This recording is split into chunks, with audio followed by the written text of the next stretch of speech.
Mike, turn your games down.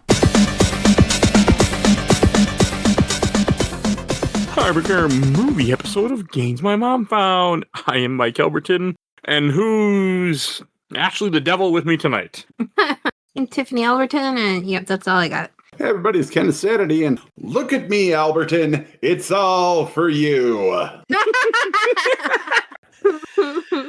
And from the YouTube channel Rich Kale, this is Richard Sampson, and if you don't do it, I will. Yeah, that worked out really great for him, huh?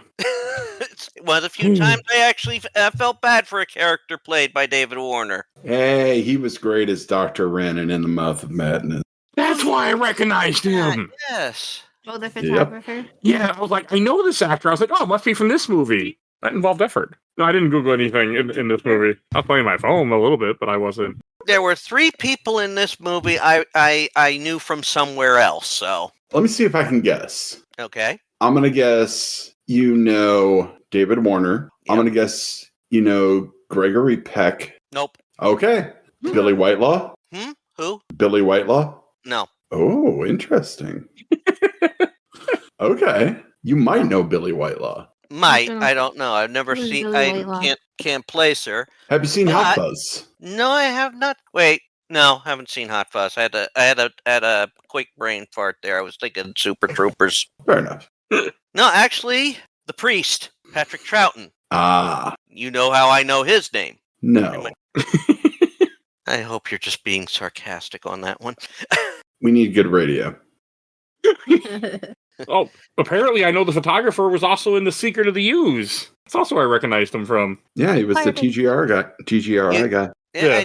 and he was also the voice of a very dignified fellow from some show starring Kevin Conroy. Oh, he was in Batman? Raish. Oh, okay. Except there, I couldn't see him. No, but the nanny in this movie, the first one. Oh, Okay. oh yes. Yeah, things didn't When work I out was very well. growing for her. up, one of the shows we would watch on a Sunday night was Ripley's Believe It or Not. Oh, I love that show. Yeah, when it was Good hosted show. by Jack Palance, and later his daughter joined in. Mm-hmm. That's who played the nanny, the first Oh. nanny. Yeah, she didn't have a long part in this movie. Yeah. No. But Patrick Troughton, he's the second Doctor. There we go. Someday I should really get around to that. But all right, we are here to talk about The Omen, which directed by Richard Donner, written by David Seltzer, and came out in 1976. Yeah. You're leaving out a very important part of that, though. It was released in the United Kingdom first, June 6th, 1976. I am leaving out an important part of that. Oops. Well, that adds to the marketing. It Yeah. did, actually, quite substantially. Good marketing choice. Apparently, during one of the first screenings of The Omen over in England, the crowd was really having a hard time with it. And while they were watching the movie, the theater staff replaced all of the movie posters with the release date posters, which emphasized the 6 in 6/6/1976. And the audience was apparently very uncomfortable after that. That was a story from Dick Donner on one of 2 commentaries on the Blu-ray. Oh, nice. This is a movie that I wouldn't mind owning on Blu-ray, actually. Like, I own it digitally now. I did buy it. It was like, I could rent it or I could just buy it for $5. I'm like, I'll just buy this. Yeah, you buy this, but you don't buy The Fifth Element. It wasn't on sale. He's Come on, fuck that not shit. wrong. It wasn't. So I always like to start these off with our history. So I actually watched this movie, I want to say 2013, 2014, somewhere around there. Yeah, a guy I worked with who I really got along with. I don't think I would have got along later because he was a diehard Republican. So I don't know how I would have felt. I was gone long before 2016. So no, it might have been like 2012 actually. But cool guy, worked with him. He was this huge Patriot guy. And for the story, and he would borrow me a few movies from his collection. And he borrowed me the whole Omen set. He's like, here, watch these and let me know what you think. And I mean, I come up with a religious background a little bit because of my father, a little bit. And when he gave me this movie, I was like, okay, I had never seen it. And I actually sat down and watched all 5 of them at the time. I mean, not in one night, over the course of like a week. But I mean, I really like this series. And I have not seen it since, actually. But this movie stuck with me. And this Would've been movie gives me impressed. chills still. Like, this is I a would've movie that been makes me chills when I watch it. Yeah, I would have been impressed if you sat through them all in one night. So Work wouldn't have appreciated that, or I wouldn't appreciate that. And I had a little. This was adult Mike that watched that. Yeah, Aaron was like 4 or 5 at the time, What was he doing? sleeping. Good. So I watched him at night after he went to sleep in the dark. The way you should watch a horror movie. Yeah, it's agree. And the sound had to be low too, and I had headphones in because if he did wake up, I couldn't let him know I was awake, because then he'd run in my room. yeah. But yes, that's my history. Tiffany, what about you? Oh, I don't remember. I'm sure I watched this with my dad. Like at one point, me and my dad just kind of went through what I call the classics, like The Omen, The Exorcist, others from This the is a 70s. fucking classic. So that I probably watched it with my dad. I didn't remember as much as I thought I would, but I probably haven't seen it a whole bunch. Ken. Oh, my history with this is not terribly interesting. I saw this when I was younger.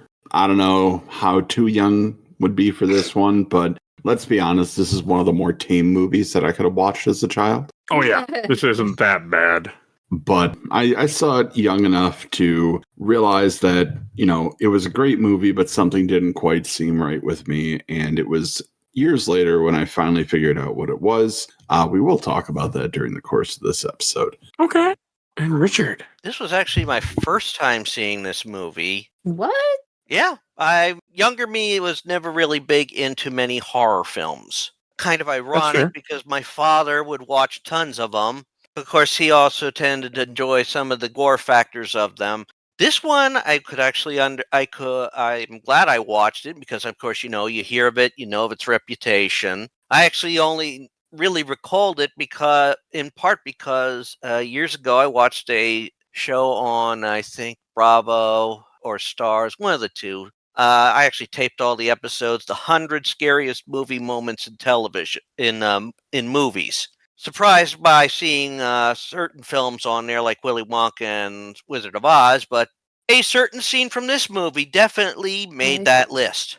And that's in part how I knew I know the story of what it's about, in essence what it was about, but I'm actually glad I watched it this time. I'm glad. This is a really classic horror film. This movie isn't too gory, it isn't too violent. There's a few moments that are a little intense. It's like Final Destination. I swear to God, the killings are like Final Destination. How right you are. I know. I don't like it, but she's right. No, you're absolutely right. Like this is where that was born. Oh, yeah, especially isn't one of the Final Destination. They get like the quote unquote premonitions in photographs like they do here. Yeah, that's Final Destination 3. Yeah. See? I've never seen 3. I've only seen 2, and that's by choice. Hey, we own 3 of them now, or 4 of them? I think they came in that random DVD box from my parents' house. Hey, like the first 3 or 4, yeah. Which I don't even know why. You should watch more. Actually, just looking something up. Also, brought it up. That list I mentioned, it was on Bravo, ranked 16 out of 100. Not bad. This movie, it sets its horror tone in different ways by making you feel versus really showing you. And that is you do have a hanging way to do it.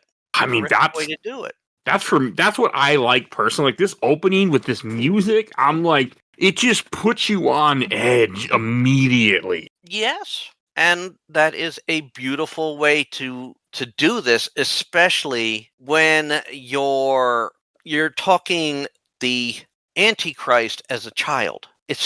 You have to go more that route. Regardless of how evil a child may seem, we are very reluctant to want to see a child as evil. And to be fair, Damien really doesn't have a lot of screen time on here. No. He has enough. He yes and no. He's like, I feel like he doesn't. Creepy fucking kid. He has enough. He is a creepy fucking kid, but he's also a kid for most of this movie. Like he doesn't do a lot. Even how much can you do? You're a kid, 5 years old. So is that I want to know if that smile, like he purposely tried to make it creepy, this little child, or was that the little child actor's real smile? That was a real smile. Creepy fucking smile. It is. Sorry, little dude, whoever you are. Now, the interesting thing is it creepy because you know it's Damien, or is it creepy because it's just creepy? Maybe It- 50-50. It's probably more so that you know that this is this child in this movie is supposed to be the Antichrist. And he always does it like right after bad things happen. And right into the camera, too. And right into the camera, the way Yeah. they like zoom in on him and how it. Okay, never mind. Go ahead. If you can look at outside of that, yes, it's like he's just being a typical kid. Yeah. Almost everything in this movie could be a typical kid reaction that he gives, or a typical kid action, and that's part of the unnerving part of this. I mean, this whole movie is unnerving at times. Like, the Latin music that they keep putting in this movie, I'm like, The chanting and Yeah. Unfortunately, my brain kept going to Final Fantasy VIII, because it has an opening, it has Latin music in that game. That's where my brain kept going. But they didn't go, Himosta. What did it go? I don't know. The word to me was always Himosta. I don't think that's actually the word. Someone out there got my joke from Final Fantasy VIII. It's in the opening. And it should be known we're temple. talking Latin music, not Latin American music, but like e pluribus unum Latin. Yes. Yeah, there's I found less of a jerk there. I also couldn't get over their house. Like, did they need that big of a house? Really? What is he again? Ambassador. Ambassador. Hey, you got power, you do what you want with it. They want to make sure you know his family is of power, because that's where they need to position him in. Yeah. So, okay, I have what? Nothing. Just I can't see Ken's face, but I can see Ken's face. the name of that piece is Ave Satani. Yup. Oscar winning Ave Satani. The Latinized title translates to Hail Satan. Mm-hmm. Nice. Hail. I give them props for that. That's props. It was my ringtone for a while. Was it really? Yeah. I can believe that. Me too. That's weird. I mean, I've heard Great things music. like, oh yeah, and I've heard stuff like this in other places too. Look at Michael. Probably never look at it. No. Not even for Probably not even for Spooktober. A Sierra release from the '90s, Phantasmagoria. It opened with a similar thing. It's been on my list to get to someday. Oh, Phantasmagoria. A really fucked up PC game. It's Point and not click. that fucked up. It's point and click. I'll do it. It was fucked up for the time. Yes, for the time. I played worse. I'll gladly replay Phantasmagoria. I played it through once. I'm willing even to do it for on my channel, but I'm not going to touch the second one. That one was a lot more disturbing in my book, but they pushed the envelope really with that one. But we're talking. I also remembered a decent amount of this movie. Like, I was surprised how much of this movie was still in my head, even though I've only seen it once. So This movie Ken, stuck with me. yeah. So Ken, what is this movie about? Oh, fuck. Thank you, Rich. Here we go. I was just biding my time waiting. Robert Thorne has it all. A fast-rising political career, a marvelous head of hair, and a beautiful wife about to deliver his first son. His family has one bad day, though, and his wife Catherine loses the baby. Or does she? Thorne makes a last-second decision to sub in a child similarly without a parent and looking for a home. All is fine for 5 years, but then a series of horrible coincidences and deaths rock the Thorne family, and Robert's guilt over his decision drives him to believe that his son needs to die. That, or his cherubic boy actually is the Antichrist, and this is all part of the plan. Which answer do you have faith in? That was lovely. They're always good. Definitely gets the point across too. And that's my favorite thing about this movie. The fact that it is shot in such a way that you could easily just believe that Thorne is losing his mind over the grief of his son and choosing to make this decision and live with that guilt. Like, you never have any absolute proof that Damien is the Antichrist. Till Until towards the the end. very end. Yeah. The Yeah. very end. Stupid hair cutting scene. And That's just a birthmark. I can see all that. as not just necessarily losing his mind. I mean, you're talking a father and of a child that you've been raising. A parent will go down swinging, trying to believe that their child is not the worst. I mean, he did go down swinging. He went down swinging something.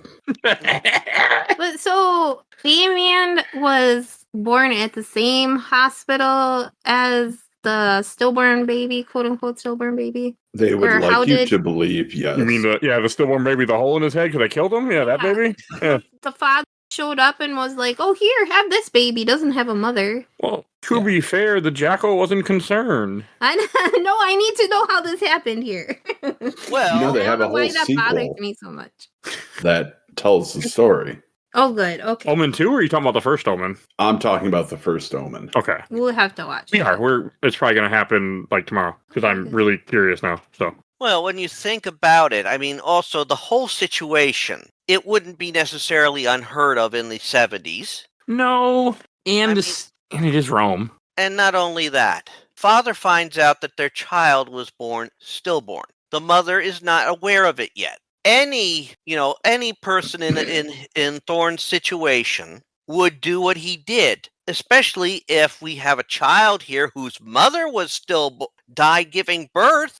I mean, I would have. It makes sense. I don't fault him for his decision to do that. Actually, do. it's fair. I mean, he did make a bad decision. I mean, besides the fact that the child turned out to be the devil, but I mean, I think maybe you should have told the wife. Not hide it. Like, okay, we'll adopt this baby, but It probably was one of those things. When should I tell her? And if I should tell her, when should I tell her? Because, Maybe the moment it happened. again, he's trying to spare her the heartbreak of, finding out the child was born stillborn. This is something that will weigh heavy on any parent. I mean, So would it be worse to find out your child was stillborn at the time, or find out your child was stillborn and you're raising somebody else's child that nobody told you? And your husband knew. And your husband knew. I don't know about that. I think it would be better to find out when the kid's in college.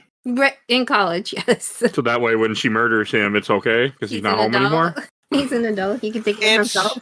Well, it's also going, there is a lot a woman goes through after giving birth, postpartum depression, stuff like that. So waiting some time, it's one of those situations. When is the right time to tell them? I mean, she started saying that something didn't feel right, like she didn't connect with Damien. Yeah, because they switched the babies. So there would have been a good time to tell her. Of course, being diplomats and all that, they have other additional scrutiny to go under. I mean, he's a politician, so lying just came natural. No, I mean, what would you think would happen if the press if a more typical unscrupulous press reporter finds out that, the child was stillborn, and they took another child, and she didn't know until now. Ooh. I mean, that's why you just do it the correct way. Yeah, and the thing is, if even like the correct way and all that, technically what he did was, in essence, a good thing. Of course, they also say the way to hell is paved with good intentions. That's something a movie this knows a little bit about. The way to hell. Yeah. Yeah, it does. And it does a good way of setting that up. Like, besides the hanging, which is still like, fuck, even though I knew that scene was coming, it still hits. Yeah. I don't know, it's powerful. The way she's smiling. Yeah. Man. Yeah. She's got a rapturous look on her face. It's the face of a true believer who knows that they're doing the right thing. Is that what that was? Yes. Thanks for That's clarifying. exactly what that was. Or Was she, do you think she was under his spell, or do you think she was part of the cult? I think she was part of the cult. that one that kills herself? no. Yeah. No, I don't think she was, but I think she was the whammy was put on her big time. I mean, it's like she was under, as to put it in perspective, like into modern day, like one of the more modern lore things. Like she was probably under the something like the Imperious Curse from Harry Potter, total control, and probably in that being fed so much endorphins that she believed she was doing the right thing. She was in a state of She believed all euphoria. right. Yeah. I don't believe that. I do like that fucking dog, though. Man, those Rottweilers are beautiful They're so puppies. pretty. Yeah. Apparently, this particular Rottweiler was a pain in the ass, though, because it wasn't really good at being menacing. All it did was want to cuddle and lick faces. Aww. All he literally had to do was stand there. He's like, well, I don't want to stand there. You're over there. I want to stand with you. I don't want to be by myself. I'm a puppy. So there was a scene I thought about you, Ken, for two reasons. One, when the guy, I'm watching the movie right now, and it came up, when the guy's smoking in the dark room when he's making photos. Yes. Yeah. I was like, if I remember correctly, those are flammable chemicals. Oh, yeah, very. Okay. I mean, I feel like maybe smoking next to him is not, the best idea. Yeah, but if you're good at your job and you're comfortable enough, Yeah. he's practiced. He's basically developing those photos with one hand tied behind his back. Like, he knows what he's doing. I'm not concerned. It just made me laugh, though. 'Cause I was like, man, I was waiting for there to be a scene later in this movie. I knew he died, but I didn't remember how he died, waiting for him to blow up. Nah, this ain't Final Destination. He does have a good ending, though, for his character. Yeah. There's a lot of... Oh, and like with the nanny killing herself, how it leads to the other nanny that shows up. That Tiff, you brought up a point when we were watching that. What, that they didn't even check on? Yeah, that you're like, I don't think she ever called. So check, and the lady's like, here's my references, and that was it. You don't even check up where this lady just shows up from? Like, what kind of parents are you? Not very good. It's a different time. Yeah. Now. 70s, and they have money. And they did actually react. They did react, though. They did react. They did when they both said, I figured, I thought you called. I thought about it, but I figured you called him. I said, no, I didn't call him. I thought you had. At least they did that right when it first happened. It didn't wait till an hour and a half into the movie. I thought you called. Talking about. Oh no, just that. I feel like movies have probably done that with idiot characters, where people just assume. Oh, and Ken, you were right. She was in something. The Mrs. Baylock. She was a voice in Dark Crystal. For what? That doesn't surprise me. She was Aughra. Oh, cool. Someone loves Dark Crystal sitting next to me. Shut up. Nobody asked you anyway.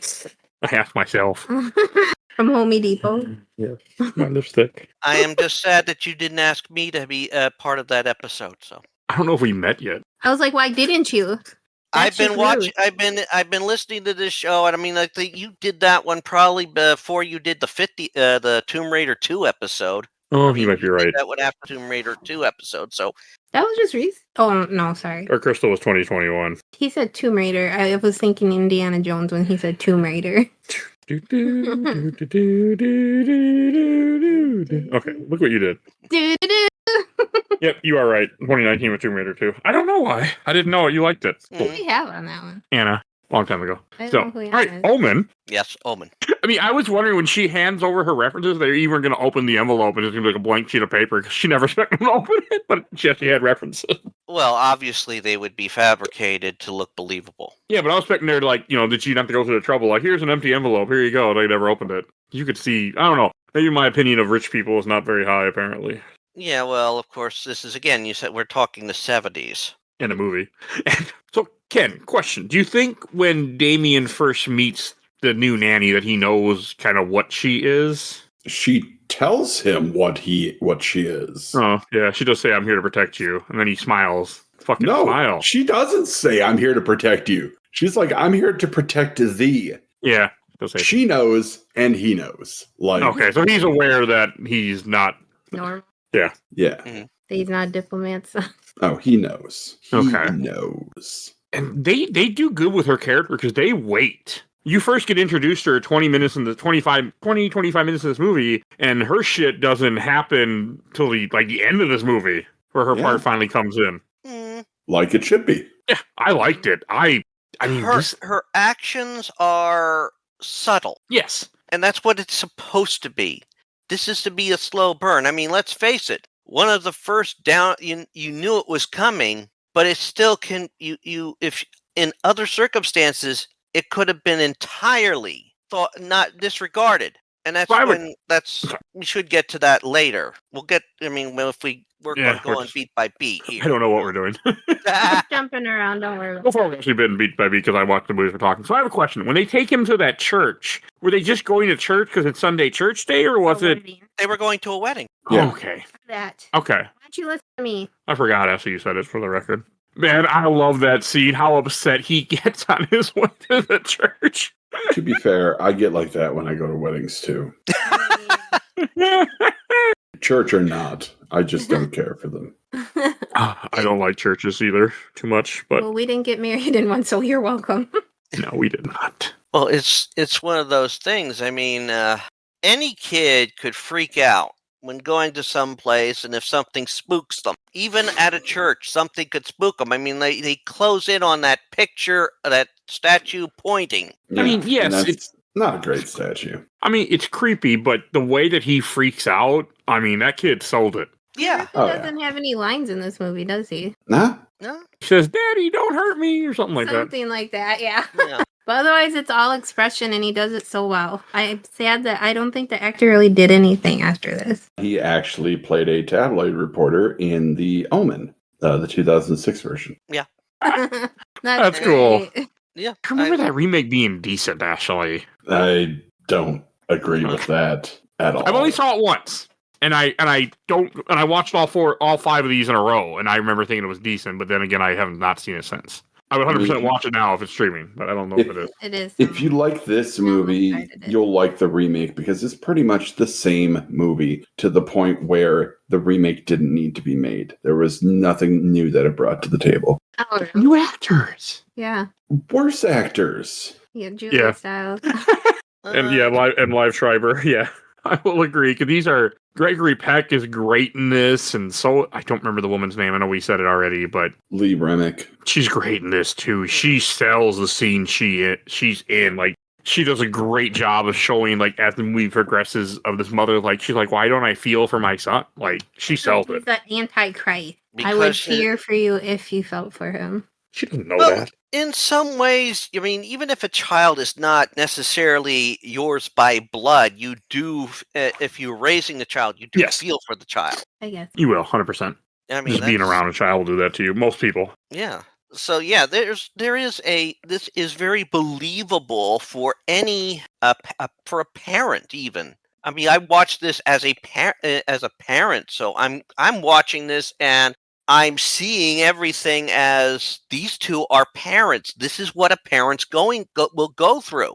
But it's that most of us probably aren't, rich enough to have nannies taking care of our kids. No, but we Not with We- that attitude. Why you had Why you had a nanny? You just called him dad.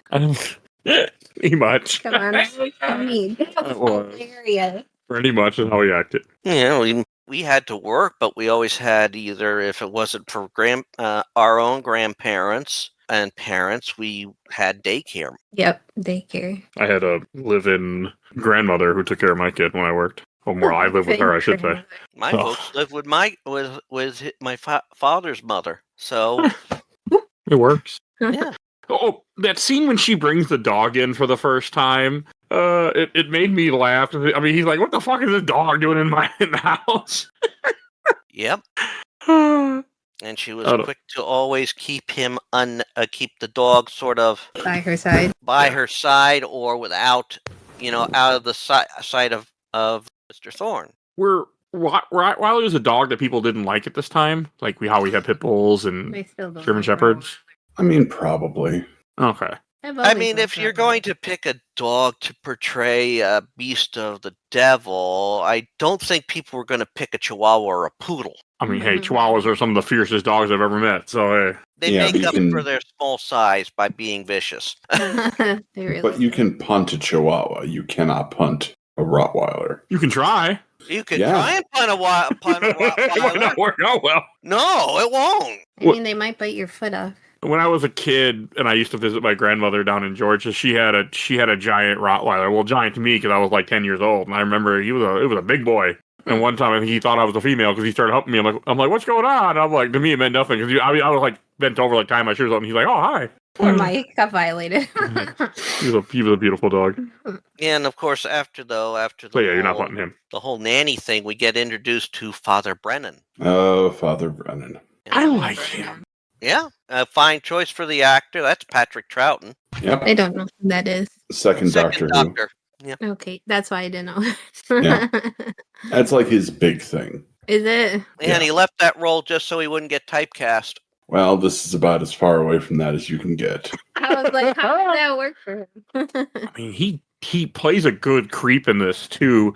Was he essentially then one of the disciples of the devil too, pretty much? Yeah. Maybe, but he was trying to get penance because he was trying to make up for his sins. Yep. I mean, I like that room he had. Wall to wall Bible pages and crosses, crucifixes. Yes. And that would just that would bother me. I think it'd be fun. I've actually been looking at stuff to put on my walls recently. And he was There's a lot better things than Bible pages. Okay. I do have one page of something on my wall. I don't really know what it is, but it had Art of Chrono on it that somebody got me for a Secret Santa, so it hangs on the wall. Mm. The only thing was text. Oh, I don't know. I also don't like crosses. Comic? Oh, okay, those have text on them too. But that's a text page, like a Bible page. Closer. Encyclopedia page, I think. I don't know. Well, when You you get up and read. a cross is one thing. We're talking the crucifix. I don't like crucifixes.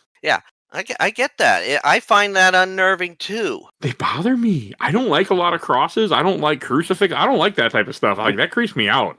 Yeah, I get that. That's not super religious. Which is wild. Aesthetically, I love crosses. Love them. Used to have a collection. Absolutely love them. Crosses, crucifixes, beauty. They're beautiful in my mind. I don't know. They just bother me. Especially a lot like that. Like that would bother me. Like I don't like going to a house and you see a bunch of old crucifixes on the wall, and I'm like, we're not hunting vampires. Like, what's going on here? Well, Do you see any vampires around here? And you actually have to remember there is a difference between the cross and the crucifix. The cross is the cross. The crucifix is a representation of Jesus nailed on the cross. I think that bothers me more. I don't like seeing a half-naked man tied to a cross with bloodiness. Oh my god. Yeah, that's The bloodiness. I don't. He's got things in his hands. I don't like it. Okay. Tune in next year for Spooktober, Passion of the Christ. Oh god. I mean, someone did rise from the dead in that movie, so it works for horror. Oh. I mean, I do want to see other classic horror movies. That is not one of them. That is on my Exorcist is on my list. I someday need to do. Okay, it's time for my hot take of the episode. I think this is a better movie than The Exorcist. There, I said it. I can't say anything. I'm not arguing it. Again, Exorcist is not one I've seen myself. Mind you, I find certain things about that a lot more disturbing than what was in this movie. So, Well, that goes into more, but I've always found the stuff with like God and the devil, like this movie does, very unsettling. Because I do believe that we could have an Antichrist someday. So you didn't like The Conjuring? It creeped me out. I enjoyed it, but it Spitting on me. creeped me out. This movie I enjoyed too, and it creeped me out. Like, it is, because to me it's believable. I do believe that there are people out there who, if we have an Antichrist, which I'll leave that opinion to myself right now, and like that would worship him, and like this could happen. Like, I do believe all this. So I don't know. This movie is creepy. I mean, also when I was watching, because I'll say this for later, but like the curse of this movie, I was watching something about that, and it gave me chills. Like, also I want to say that monkey scene is really fucking good too when they're in the safari. Like, especially as a guy who just went to a safari not too long ago. We did not have monkeys. No, we had antelopes that took all my food, or wherever the fuck they were. Stuffed their head through the windows. I got good pictures though, but those guys are assholes. And I told my friend who's an animal guy, he's like, yeah, they're assholes.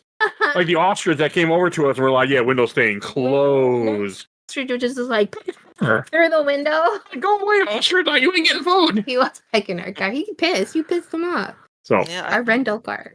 yeah, I also don't the think issue. I've But ever heard of a curse on this linked to this movie, but you can tell. we'll get into it in the end.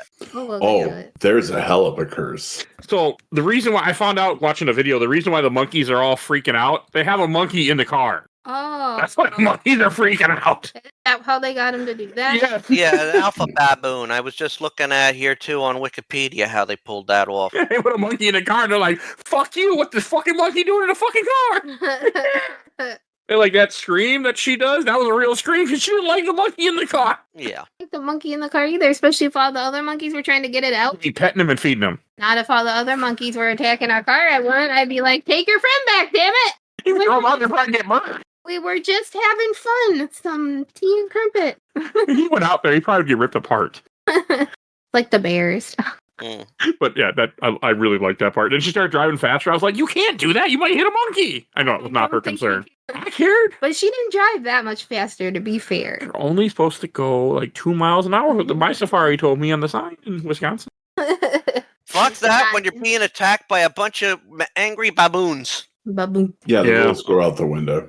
I mean, to be fair, ours just had all plant eaters, so nothing that I was really that scared of. Baboons aren't carnivorous. They are. Pretty sure. Baboons are? Pretty sure. They can be very vicious. Pretty sure they're carnivores too, though. I think they're one of the more aggressive monkey species. They are. Yeah, well, those antelope were pretty.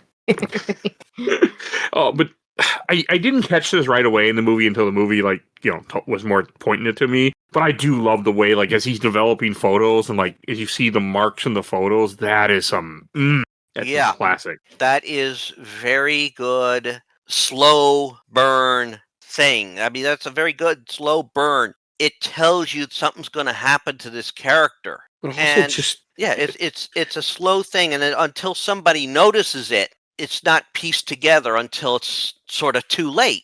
At least I for like it. I mean, it's also kind of like Final Destination vibes, too. It's This is the brilliant original foreshadowing. Final Destination. This is the original Final Destination. Final Destination Hell. I just like how it points to kind of how they die too, and I've always liked the idea of photos showing you things that you can't see with your own eye. I do believe when you see pictures of orbs and stuff that all that is real. That's always been something that I believe. Coming soon to Spooktober, Fatal Frame. Funny you say that. Fatal Frame 2 was actually supposed to be on the show in 2020. A horror game where you use a camera to fight off spirits, and you're a little Japanese girl. Play that game. Can I play that game? So, Hey! and yeah, it was that supposed to be on the show Fatal Frame 2, but then when the show changed and my co-hosts left that were there at the time, it got taken off the list. But I've thought about it ever since. Well, Might this happen. might be your sign. I heard Fatal Frame 2 is supposed to be one of the scariest games out there, though. So, Mm. It's fine. It's just never got around to it. Says the man who likes modders. Yep. He only owns 3 copies. He's not at 5 yet. I'm not going to be to 5. There's no reason Sure. to be. Had no Sure. reason to be. Yeah. I don't know. What if they bring out a special anniversary collection with like 30 seconds extra content and I don't need extra content. Everything I need is in the movie already. Much And I like this suppose- one.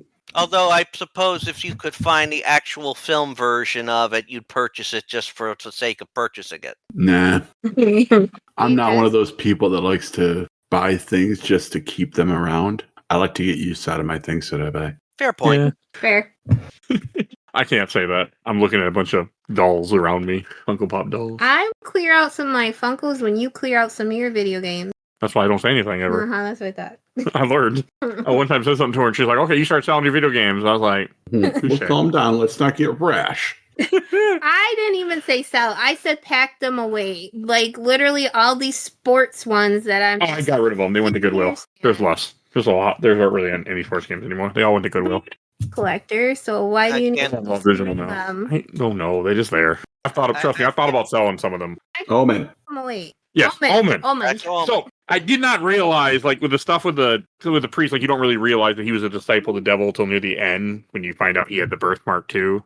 I don't know. I like all that. I like this idea of a cult that was waiting on Damien to return, and that whole scene when that priest dies, like leading up to it, where after Gregory Peck's character walks away and then the storm starts happening, like man, that is a good fucking scene, and it really gets you going. And then I gotta get to church. I love that the church doors are all locked and perfect. Yeah, he was he was in the cult, but he's basically trying to get out and, do what he can to stop it. Yeah, it worked out wonders. Yeah, but once you shake hands with the devil, you can't go back on that. He tried, but he failed. It didn't work out. Unless you know Daniel Webster. Yeah, well, Daniel Webster's long dead by this point.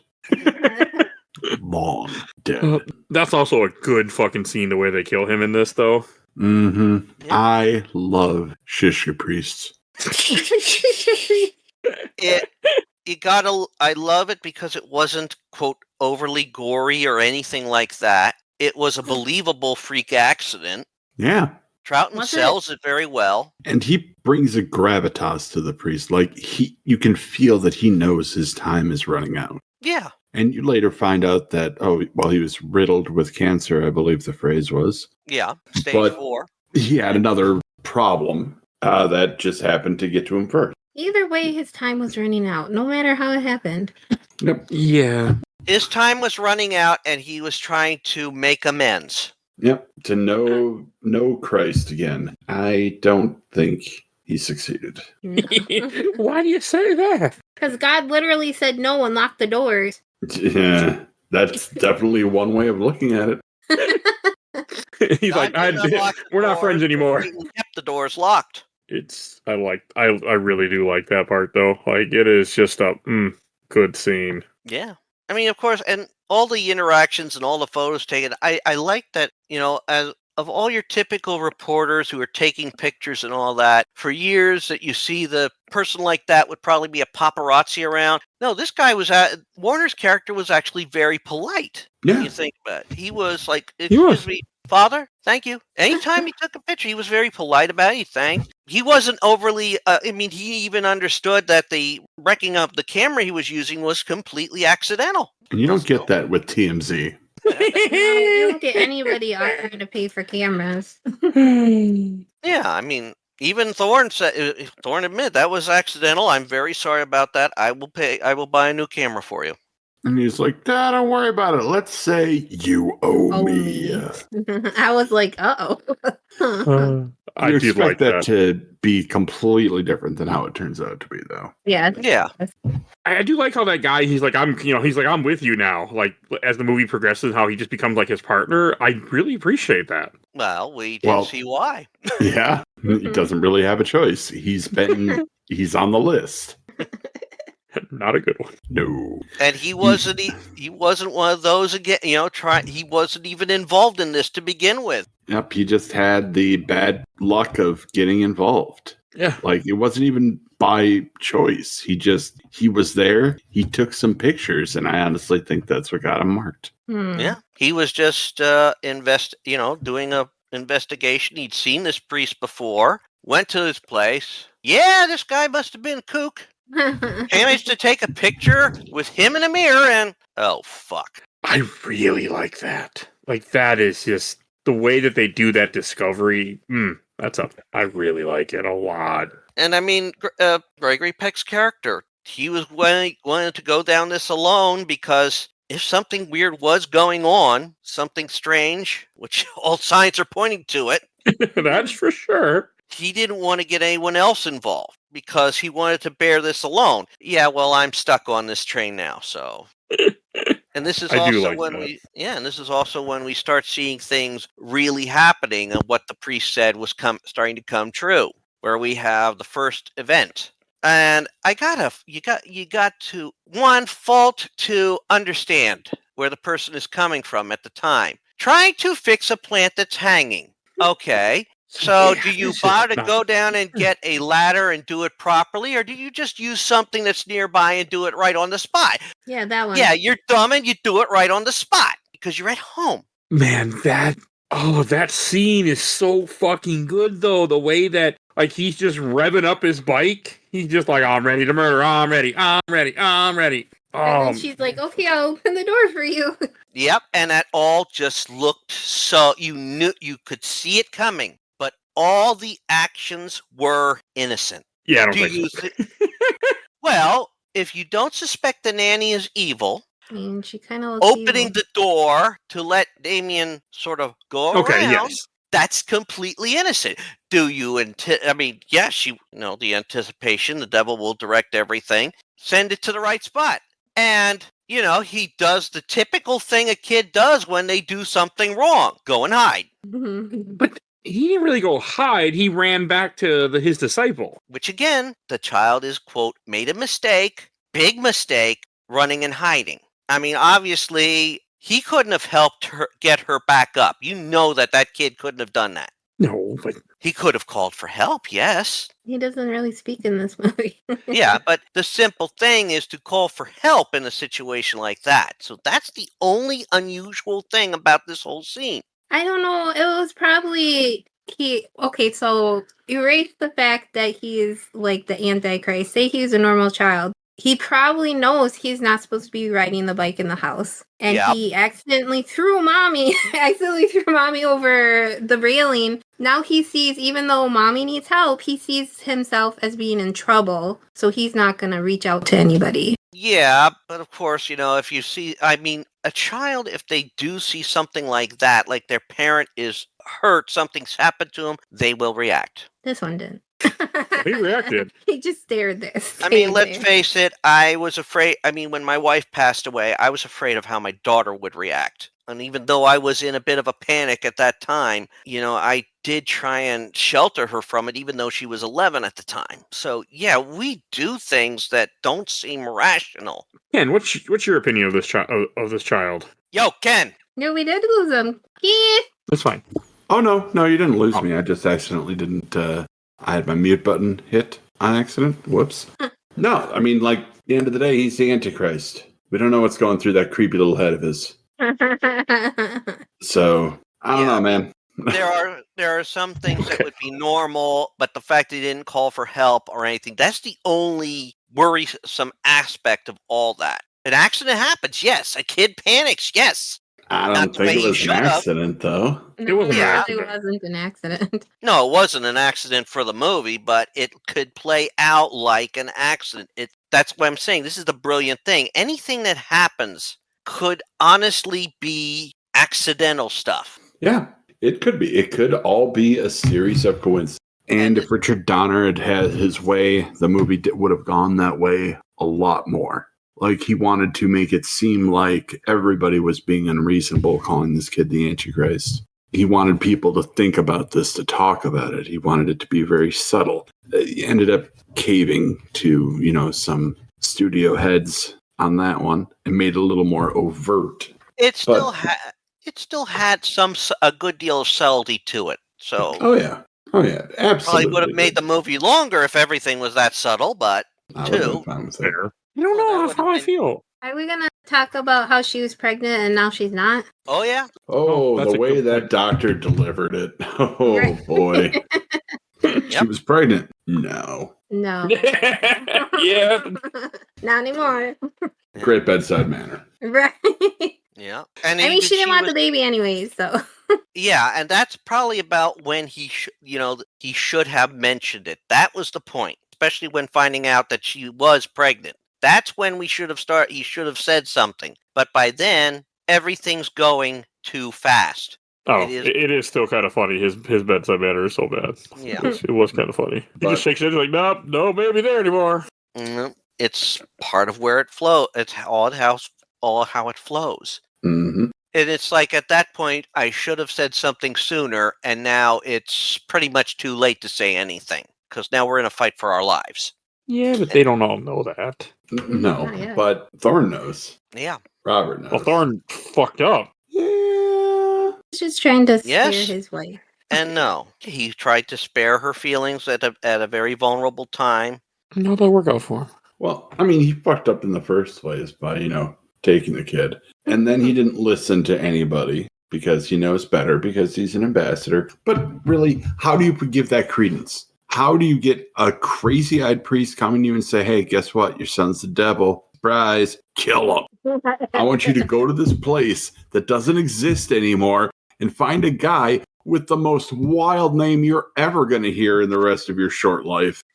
And I want you to tell him that you talked to me and he's going to tell you how to kill your son. You don't give that credence. That's crazy. You leave crazy at the curb. I mean, he looked a little crazy too, though. Those wild, crazy eyes. Yeah. That desperation. His name's Bugenhagen. No parent wants to have to kill their own child. Oh, this guy did. Well, after how many people died after overwhelming evidence? Yeah. Technically not his child, though. Yeah. But But again, he raised been him for 5 5 years. years. It's been 5 Yeah. years. Yeah. It's your kid. Blood or not, it's your kid. Yes. Yeah. Sorry, Romeo, you're our child. You're not the stepdad. You're just the dad that stepped up. Sorry, Thorn. He didn't like that idea. He's like, I don't wanna. Oh, Yeah. that was good though. So, oh God. Eventually, this movie just careens wildly out of control. Yeah. I mean, Which there's not a lot of murders. Like, and I do like the way that the wife does get murdered finally, though. Like, when she's in the hospital and then he calls her, he's like, you need to get the fuck out of there. And the nanny is there and just pretty much pushes her out the window. and again, there's a sign. That's more of a sign of he didn't tell anybody where she was at. And Mm-hmm. Didn't think about that purpose- part. Oh, I didn't think about that either. Yeah. So how did she find out where she was and what exact room and when read the that script? call came? She's got connections. Underground connection. Yeah. That was good. You might say she works for the devil. Hey. That was good. But at this time, Uh-huh. also, I mean, they're busy. I mean, I love how Jennings and Thorne go and they find, where was the hospital? We're supposed to be at the hospital. No, the hospital billet burned down 5 years ago. Yeah, that's some good detective stuff. June 6th. Yeah, Well, I love that they have their little field trip. Makes the movie better. Really does. Yeah. So much fun. They find the priest that had been there, and yeah, he's paid a price too for his part in things. He got what he deserved. Again, but I don't think you ever saw a mark on him. On who? Well, we didn't cut his hair. Well, look, did you really want to do much cutting or anything after seeing what he looked like? I mean, if it gets me my answer, maybe. But of course, it could be that he was, again, an unreluctant part of it. I don't think it was unreluctant. Of course, after the fire, he's like, I must do penitence. So, yeah. I love that. I love that the monk is explaining why the father's, and he's like, oh yeah, he just turned his back on God. Like it's a Tuesday. Yeah. And then it's like he gives that one word, the name of the graveyard. And I do like that the guy's like, it's somewhere. He's like 50 miles north of Rome or kilometers because, we don't use miles in this place. Yeah. Because we're in Europe. Nobody uses miles except us. And that scene, that was a very tense scene. It was. Makeup was a little rough. I mean, they're going into the graveyard. You know there's something around. A whole pack of dogs or wolves or whatever. Those are puppies. They're just puppies. Can I pet that dog? And they find the two graves, which look so nice compared to how the whole place looked. They're really lucky that those graves were in that good a condition. Right. And opening the grave to find for the woman, an animal. Because I didn't catch that earlier scene where he says the mother was they say it like a couple times. The mother was a and then they stop talking. Yeah. I didn't realize they meant mother was actually a jackal. Yeah. Yeah, well, you wouldn't necessarily, if you say a jackal gave birth to a human baby. Yeah, you don't, what's the word? Believe that? Because that's not scientifically possible. No, it's like if you said born to a jackal, it's like, say, what now? Hello, men with the white coats. One. Look, Mr. Thorne, you don't understand. The mother was a jackass. Yeah, so are a lot of people. Life goes on. Maybe he could have said some words which we don't think that were quote derogatory. I mean, he could have probably said as in gypsy. I thought that's what he was going to say, like something of that nature, and then not. And I'm like, I'm like, Jay. I'm like, what is he trying to go here with Jay? And it turned out it was Jackal, and I was like, that is not what I thought was going to come out. I don't think anybody expected Jackal, which is fine. And then they open the babies. Oh, that's a good was, scene. That was rough. That was bigger than a baby skeleton, though. Agreed. That was like a bit bigger than a baby. It's like $1. And the soft that crack was right where the hole, as it was bashed in. That the was soft spot. Yeah, that's the soft spot. Those bones wouldn't have been that formed. But the prop wouldn't have looked as good if they'd made it realistic. Yeah. This was also the 70s, of course. They just went to a Halloween store. They went to Spirit Halloween and grabbed the closest thing they could find to a baby skeleton. Look, they didn't have Spirit Halloween money on this movie. This movie was made on a prayer and $2 million. That's low. That's a lot back then. It is a lot back then, isn't it? Not really. Not for a movie. Like, it's really not a lot now. Like, get a movie made that isn't Clerks for like less than $2 million. But back in the 70s, like $2 million wasn't that wild. Somebody's looking it up now. Yeah, Don't know what you're talking about. I don't know. It seems kind of low for a movie still. Like, I mean, I didn't know that when I was watching a video earlier that this movie wasn't even like a script at first. It was just some guys like, hey, we should make a movie about the Antichrist. Yeah, like the original script was a lot more, cloven hooves and, everything. Very much more typical devil iconography. But Donner just said, no, that's out. Goodbye. Yeah. So let's see. That made the movie better, though. I think it, like this is all very believable. Like, I don't know. I really find this movie believable. It is. That makes me is, happy. and that's how it's done. And because, of course, now after they barely make it out of that graveyard. Oh, I like when the puppies show up and they're like, excuse me, you don't have permission to be here. Say puppies. Puppies. They're puppies. They get out of there. I mean, Big puppies, but they're still puppies. Thorne gets a nasty cut on, nasty. He's like impaled. Yeah. Oh, yeah. I was like, how is he going to get out of that? Yeah. I was expecting him to like pull it through his skin or something, and I was prepping myself. Okay, so let me put $2 million budget in a thing that you might be able to understand. Okay. 1976, there was a movie called The Bad News Bears. Yes. A movie about children playing baseball. The budget for that movie was $9 million. What do you need $9 million for that movie? So for The Omen to do what it did and honestly be one of the best looking movies of this year, if not the 70s, for $2 million. Very impressive. All the President's Men, starring Robert Redford and Dustin Hoffman. $8.5 million. This was 2 and change. I did not realize this movie was made that cheaply, but it worked out. And with location shooting. They were in Rome. They were in they really England. were in Rome? Yeah. Maybe it's cheaper in Rome.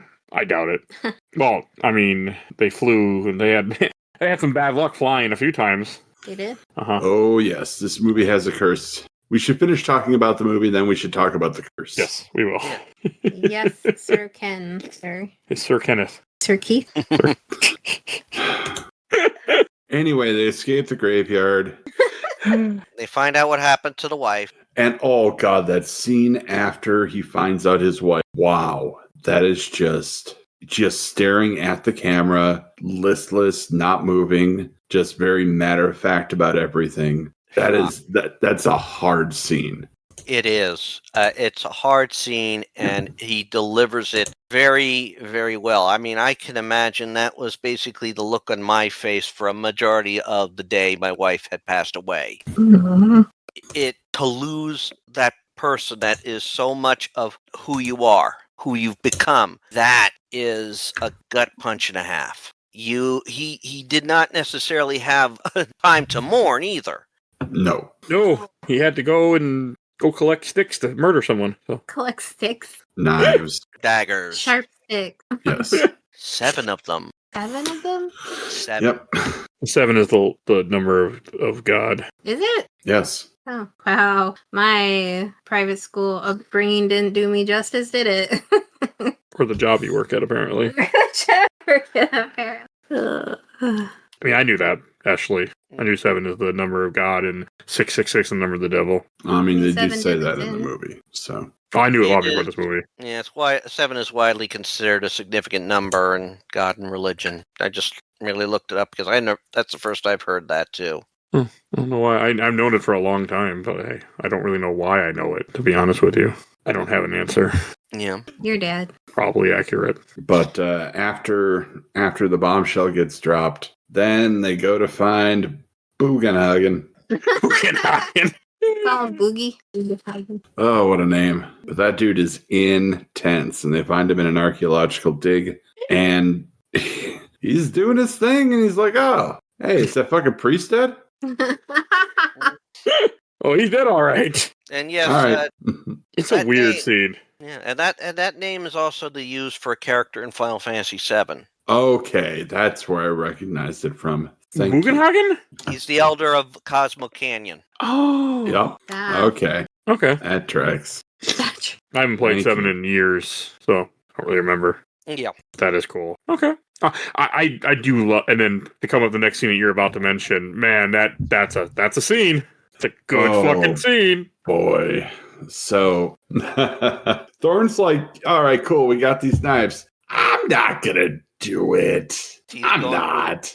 Yeah, he's going through the typical father thing. Yeah, like I'm not gonna do it. It's my son. That's crazy talk. And Jenny's just like, no, you're crazy. We just went through all of this, and I'm going to die. If you don't do it, I will. Yep. Spoiler alert, Jennings does not do it. I love the way he dies in this movie. It is just, it's something. And that's the scene that put on that list that Bravo did. I mean, it's a hell of a scene. Like, It really. they purposefully made it long Yeah. because, like, Richard Donner was talking about how they wanted to make it long enough so that people will initially look away, and then when they look back, it's still going on. That's a cool idea. So, like, that's why his head is rolling on the glass as it's going through his neck, which is hilarious, really. I thought I was the only one that was like, it's like a soccer ball. No, Ken's Ken too. Ken's, what It's- does it even mean, Ken? I don't I know. do I see didn't what want to he- go with the words I was going to think of. There is that humor to it. I do see that. Even as Ken says it, I like, yeah, I see the humor. I mean, you're gonna He didn't. first think as shock, then you're like, ugh, and then like rolling in place.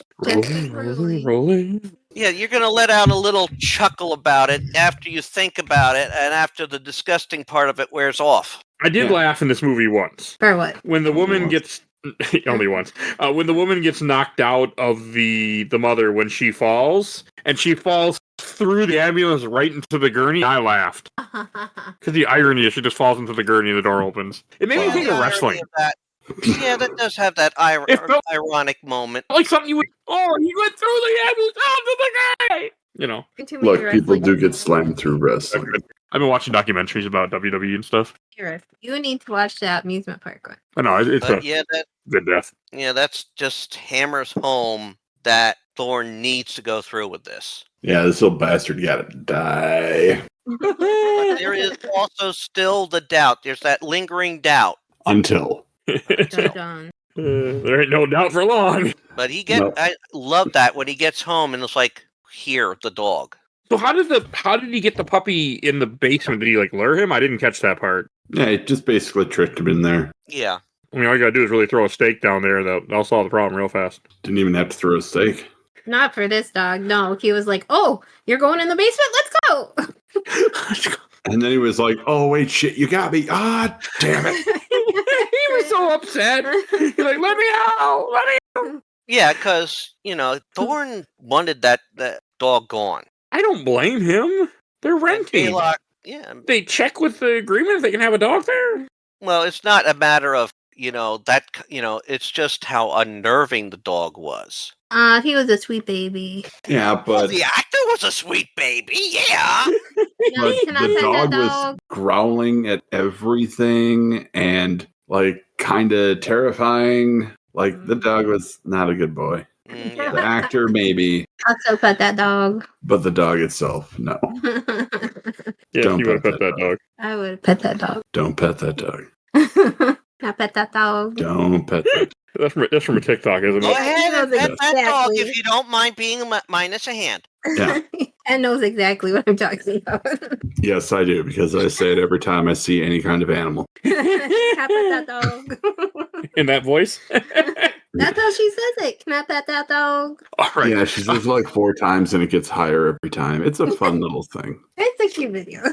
All right. And then Oh no, you but get- then I do like how because earlier Bugenhagen made that comment. He's like, "Yeah, you're gonna have to kill her." She's not gonna let you hurt him. And then she shows up at the end of this movie, he starts cutting the hair, and as soon as you see the 666, she shows up, and she's like, "All right, time to die." I feel like that was an unnecessarily long scene, that cutting the hair. It's just like, find the damn birthmark. Your kid's sleeping through all of this where you're cutting his hair? I don't believe that makes sense. If you're careful, and if you're careful with your child when they're that young, yes, you can do stuff like that. Do you imagine how hard it is for a parent to, quote, if a child could wake up easily? There's always that tense, especially they believe in the tooth fairy? Okay, we're going to put that money under the pillow. And you got to wonder, like, don't wake him up. It's hard to wake a kid up. Yeah. But a parent doesn't. 18-year-old Aaron as well. But a parent doesn't always, parent always has to be careful. You always have to be careful, especially if the kid just went down to sleep and you've had something that could mess up their days and nights. Especially when you have a nanny that wants to kill you, you better be extra careful. Yeah, so, and he was told, about the birthmark. Well, how the hell where is this birthmark? I bathed the child. I do like it that he's stupid. What do you mean that he's stupid? He didn't think it was in the hair when the guy said that. I'm like, that's what my brain would have went to. About it. I mean, how often do you see the skin underneath your hair? Yeah. So was he born with a full head of hair then? Yes, the first picture you see of him in this movie, he has a whole head of hair, actually. Okay. Yeah. Yeah. So it's rare, but it happens. Well, I know, but I mean, this movie did it on purpose, so you couldn't see. So you can see. Fine. Okay, fine. It's a good place for the birthmark to be hidden. Yeah. And you have to be careful when you're doing that because a head is a very sensitive area. Mm-hmm. And it's the one thing that's going to confirm everything. It's a good scene, the way they do it. And they do build suspense. You are right, Ken. Like, that is some good suspense building. Yeah. And it's just as he finds the birthmark, Baylock attacks.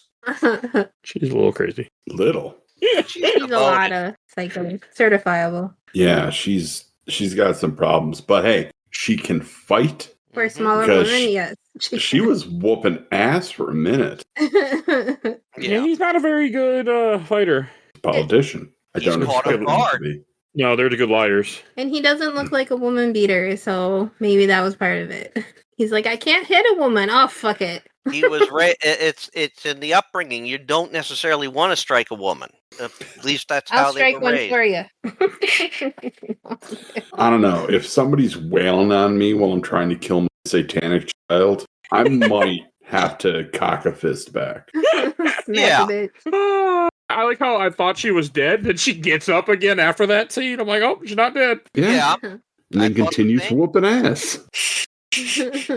There was more to this scene too, but they cut it. Aw. Well, they were like, this is going on too long. We got to stop it. Okay.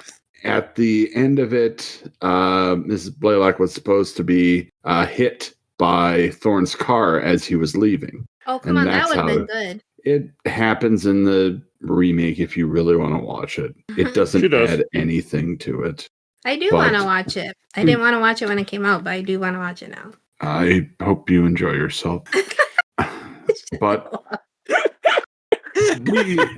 we can assume that Miss Blaylock is dead or incapacitated enough that she's not going to be a problem anymore. Are you sure? We saw her incapacitated once she got back up. Well, he's in a car and she can't outrun that. So yeah, doesn't matter. I do love how he's like, all his problem would have been solved. He just didn't speed by a cop. Well, he took out the gate as he was leaving. Yeah, they might not. Yeah. Like, that's not a good look. I guess if you stopped and said, and the kid's screaming in the background, Dad's gonna kill me. Yeah, don't worry about him. It's bath time. He's a little upset. Everything's fine. I mean, in the 70s, that might have worked, to be honest with you. Yeah. I don't know. Well, we're also talking England. Yeah. Oh, shit. He's in Italy. I just say it's for the Vatican. They would have let him out. The Pope just called. But no, I mean, like, regardless, it doesn't matter. It wasn't going to work out anyway. Somebody was going to die. And it's time to take the kid to sacred ground because this boy's got to die. So, and I have he's a got to question. do it on the altar. Whenever you say sacred ground, one thing comes to my mind every single damn time. Video game, isn't it? Is it Steven Seagal? No, it's Who Wants to Live Forever? Highlander. Okay. Highlander. Ooh. Every time. It just lives in my head rent free. I love Yes. Highlander. There are worse things. Hey, I met the actor too. Well, one of them. I met Adrian Paul. I never met the other guy yet. I was going to say which You're one. getting old. Yeah. Adrian Paul still All right. Yes. You were. So Ken, you were saying before I interrupted I was you. saying church time. It's time to kill the child. Gets him into the church. Hesitates like a moron. Well, that's his kid. He's also going to kill somebody in a church. Well, I mean, Not the first time. Yeah, he's going to say, "Forgive me for having to do this." Yeah. Well, he should have just done it. And We the wouldn't thing have is, these problems. it's like a religious person having to do this, which is in and of itself a sacrilege in the church. mhm. Everything's sacrilege if you time it right. I like that. But, he finally gets Damien down. He's ready to plunge knife. And as usual, the cops mess it up. Cops ruin it for all of us. And they shoot guns. And then we go to the ending. Which I do given like the that they shoot him. situation- and given the situation, they had no choice. Yeah. 70s or not, you're not going to stand there and let a white guy kill a white child. In a church. Yeah. Even if it is Church of England, you're still not going to. You're not going to do that. Now, the ending that we got is 2 coffins and funeral in state with the president there, no less. And it shows the president and his wife, the backs of them. Then the camera pans back, see a little bastard holding onto the president's hand.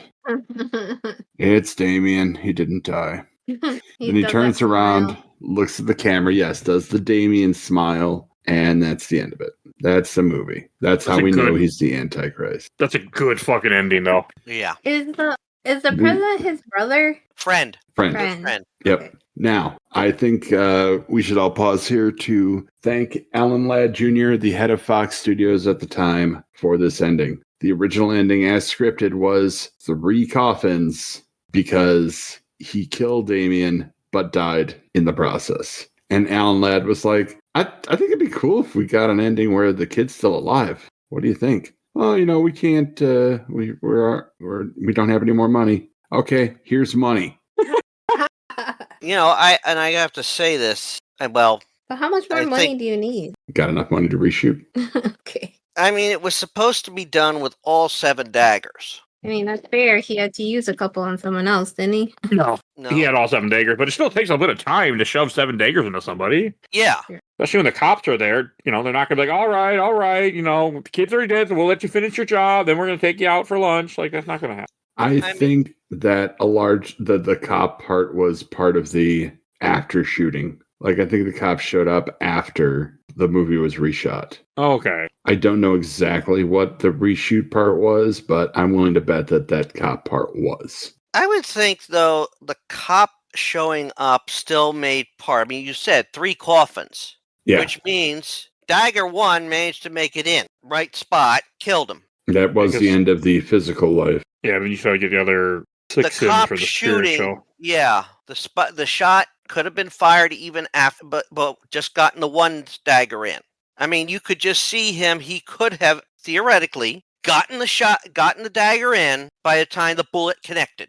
But if you didn't finish the job, I feel like the spiritual wouldn't be stopped, so he'd just come back anyway. Problem for another person. If the dagger missed the heart, yes. I mean, he was going to stab him in his neck. You don't need to. You're all good. Get the neck, and it won't matter. Close enough. Yeah, but if in the heart, it would have definitely done it. Yeah, and whether it was right or wrong doesn't really matter. Yeah.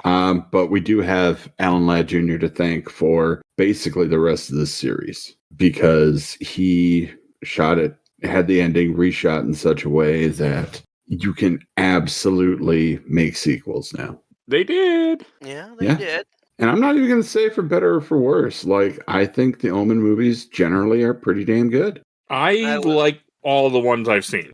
I was reading up on them after watching the movie. 3 has one of my favorite actors, so. Yes. 3 is great because Sam Neill can do no wrong. You have and you have to, of course, incorporate that these aren't necessarily the first one. You could arguably say it was real time. arguably say it's real time. The year it came out is the year it's set in, or supposed to be set in. Yeah. 2 and 3, you can't say that with them. No. No, because they're different. Well, seen them in a different while. age. Yeah. Yeah. But like, there is no way that Damien looks like Sanity 5 years after this movie. Oh, damn, is that close? Also, you have to say, I mean, the birth year could be the year it came out, and then the rest of it takes place in 1981, which, again, it works well because you don't know how long a president will necessarily stay in office. Yeah, I mean, sometimes they might just never leave, you know? Hey. We don't joke about that. Well, it did feel that You have way to when joke or I'll cry. when Franklin Delano Roosevelt ran. He was the first one to get elected to 4 terms. I never said get elected. I just said stay. There's a difference here in my joke. I don't want to talk about that. Mm. I'm not. I'm just going with historical information. Okay. So It might be historical in a few years. We don't like that idea. I don't like that idea either. About that, Omen, are we going to talk about the curse? Yeah, let's talk about Yes. What is this curse? I've never heard of it before. So this movie is damn cursed. Curse. This movie's cursed, 100%. Richard Still made Donner's it. hotel got bombed by the IRA. Oh, God. I didn't know that part. The airplanes of Gregory Peck, screenwriter David Seltzer, and producer Mace Neufeld all got separately struck by lightning. Three separate times. Yes. Yes. And that didn't tell him God doesn't want you to make this movie. The special effects artist got into a car accident. This passenger, his girlfriend at the time, got decapitated in a very similar way to Jennings.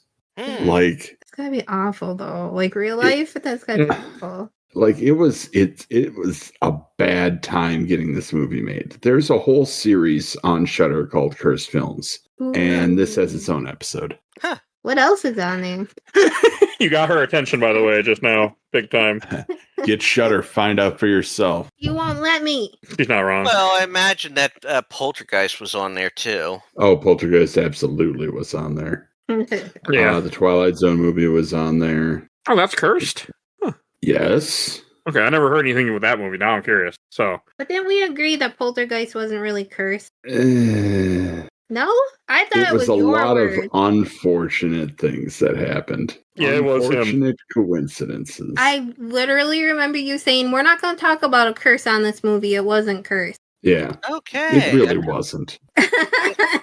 so there's also a few other ththings that you haven't mentioned yet. Like also when the guy's girlfriend or wife dies, he swears that he saw a sign that said 66.6 miles to Omen, which is a town in Europe. Oh, is it? Yes. Oh, interesting. So that's a fun little fact that he said happened. And then you also have in the scene with the baboons, the guy that helped them with that scene, he died shortly after that, got killed by a tiger. Oh, Yeah. and they just kept going on. People are dying left and right, or was this after the movie was people filmed? died after the movie. Okay. The guy died days after that scene. Yeah. I don't care about But, no like, animal trainer. The airplane, the lightning striking the planes, that was all during. Like, if there's any movie that makes me believe that there could be a cursed movie, this is that one. It would be the strongest contender given the subject material. Yeah. And Gregory Peck's son died shortly before this movie started, too. Yeah. But Suicide. that's It was after he took the role, but before he actually started filming. No, but that's just another one of the deaths with the movies, to a degree. I don't even know if I was. It adds to the creepy coincidences. Yeah. Yeah. Like that one I don't count. But like there's a lot of hinky stuff going on. It makes this movie creepier. Yeah. It really does. Yeah. And then of course there's the curse on the careers of the people that made this movie. I lied. There wasn't one. Everyone benefited. This is how Richard Donner got Superman. Oh, all right. I don't think we've done a Richard Donner movie either until this one. Well, you've seen the Goonies. Oh, that was Donner, wasn't it? Yeah. Okay, so I did do it. That was a good movie. I didn't look up before I opened my mouth. We did. Like, Richard Donner's a great director. He really is. And I honestly think this is probably one of his best movies. Because it was like one of his, not really first, but like this was one where he kind of had to prove himself a little. And he did this amazing, immaculate looking movie with great suspense and amazing soundtrack, Oscar-winning soundtrack, mind you, for basically lunch. So, like, he did this for lunch money, pretty much. Like, he did well. It is a very good. And this is considered to be his breakout film. That's cool. I did not know that. I wouldn't mind doing some more of his movies. I'm looking through some of them. Leave the Weapon. I don't know if I want to do those. Oh, yeah, the first couple at least are great. Okay, I haven't seen them in a long time. It's a case of they make too many. They made 4. I don't think I need to go that far. Which one is that? Is that with what's his name? Mel Gibson and Danny Glover. Yes, Mel Gibson. What's his name? What's his name didn't exactly give me enough, evidence to be like, oh, yeah, of course, you are right. You should just say that anyways when I ask you questions. Of course, my lovely, you are correct as always. You told me not to lie to you. You still do anyway. All right, let's go to Shelf Stacker Box. And Richard, why don't you lead us in? Okay, I said I enjoyed this movie. Doesn't necessarily mean I will watch it. Might watch it again anytime soon. So it's definitely a high. I'm not going to put it on a shelf. I'll definitely put high stack because, like I said, I'm glad I saw it.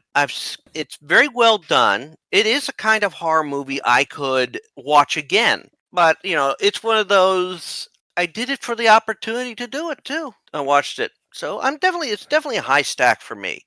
I appreciate what it was in society, in its place in modern culture. And I also, and I'm going to say this, being a father myself, I can argue that what we had here, the story is a long battle between 2 fathers over the kid. Yeah. I could see that. I can see that. Yeah, but yeah, it's a high stack for me. Tiffany, What? Shelf Stacker Box. Oh, The thing we do every episode at the end of the show. playing with a cat. Leave me alone. I might be similar with a high stack. I'll put it on the shelf. It was really well made, and it's a good movie. And for apparently pennies, they did a really good job. I didn't know the budget was that low. But anyways, I'm putting it on the shelf. All right, I'll go next. I'm putting this on the shelf too. I love this movie. I enjoyed it the first time I saw it. Movie creeps me the fuck out, and it's a really, really good horror movie. It's supposed to. Yes, it succeeds. Yeah, I just really like this film. So it's going on the shelf. I'm glad that we covered it because I needed to see it again, and I need to see it with eyes that are more educated about movies now. Mr. Kenneth. Absolutely going on the shelf for me. This is probably this one would be in my top 20 horror movies. Just Nice. It's very effective. It doesn't play its hand too early. Yeah. It leaves you guessing. And I love that about movies. It's beautifully shot. The music is Oscar winning for a reason. And I know I can watch this movie 3 times in a row because I did. I watched this with a commentary. One of the this alone, with the actual movie. And then I watched the isolated score version where it's just the score is all you hear. Ooh. And oh boy, that was a great way to watch it. Oh, that would be good. Was that on the Blu-ray, I assume, then? It is on the Blu-ray. I have the Blu-ray set of the Omen movies. It does not come with 4, which is fine. It is 1 through 3, and the remake came in this nice 4 Blu-ray set. And that isolated score is just, that's a way to watch it. You pick up more on the score than you would normally. Sounds like a cool way to watch it. It does. Anyway, shelf. Hard shelf. All right, I'm glad. We needed a really good horror movie because this is one of the last few things for Spooktober that I'm doing. So, and we needed something good after the last few. Something really good. Now, I want to add just 2 more details here for you because this was something I was looking at too. This, The Omen, ranked on the American Film Institute's 100 Years, 100 Thrills list, ranked 81. And it was also nominated, I think, for the 100 Years of Film Scores that the AFI did. That list came out in 2005. Actually, it only listed 25, but it did not make the top 25, obviously. Damn shame. Yeah. It's hella good. Another of Jerry Goldsmith's films made it on that list, though. Actually, 2 of them of the top 25. What movies? Chinatown came in at number 9. Never heard of that. And Planet of the Apes from 1968. Heard of that. Yeah. Seen that. And yet somehow this remains his only Oscar figure. All right. We should go to plugs. And Richard, where can people find you at? You can always find me up on my YouTube channel, which is Rich Kale, where I play through various games, read through stuff that I've written. Got videos premiering once or twice a day. And this has actually got me debating if I want to pick up another game series to try and play on the channel at some point. What series? Lucius. I have no idea what that is. I will look it up after we get done talking. Okay. You'll understand. Anybody who knows of the game knows why. So I know I have an idea just based on the name. So, all right. And if you enjoyed this episode, over 850 other episodes of this podcast. We do movies, TV shows, video games, comics, all sorts of content. If you want to support the show for a little darling, vote in our Patreon polls. We have 1 to 2 polls a month. We also, if you donate $10 or more, I will plug your YouTube or podcasts like these wonderful people. Phoebe Stanton, the Let's Play Princess. You can follow her on Twitch and YouTube. And also check out Absolutely the Best Podcast, A Work in Progress with Zach. They're covering the Alien movies currently for Spooky Time, but they did all the MCU movies, so got a ton of good content. Also check out A Gamer Looks at 40 with Bill Tucker. Currently on hiatus, but he'll be back eventually. So check out his show too. Lots of great episodes on there. And we give a shout out to my awesome intro and outro courtesy of Helena at Hell Has Free. You can follow her on TikTok and Instagram. And please follow us wherever you get your podcast. Rate and review us. Helps us out a lot. And follow us on Facebook, Instagram, Threads, Blue Sky, YouTube. And join our Discord. It's free. If you want to be on the show, you want to suggest things for the show, that's how you do it. That's everything I need to say. So we will see you guys next time. Bye, everybody. bye. So long!